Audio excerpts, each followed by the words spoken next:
21. Louder, please. Allah says, وَإِنَّ إِبْرَاهِيمَ كَانَ أُمَّةً. Ummatan. Yes, I'm sorry.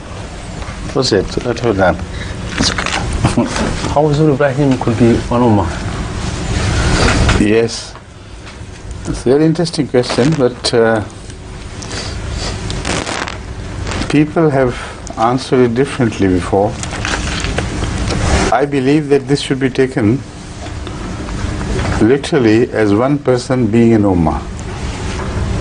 And then you can find the meaning, underlying meaning, once you accept that a person can be ummah. Like a seed can be a tree. And the design or the blueprint of a huge plan of things can be referred to as that huge plan. It all depends on what potential did Ibrahim ﷺ possess. There are people in the world like Abraham ﷺ who are bound to leave an indelible mark on history of people, man. And they are bound to revolutionize the people who follow them, so that small Abrahams can be created out of their influence and their imprint.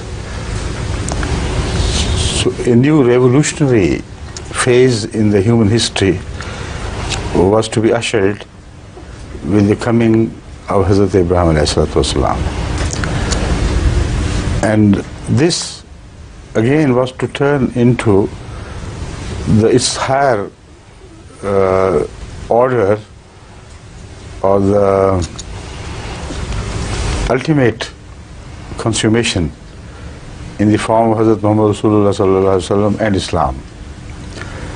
So a seed which was to sprout and spread and cover the whole earth, is not that an ummah?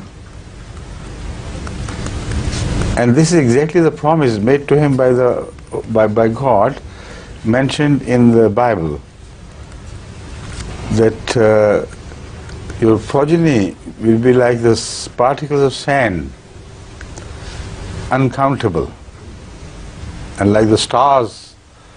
So this is the promise to which the Holy Quran refers as declaring him an ummah. By declaring him an ummah, right?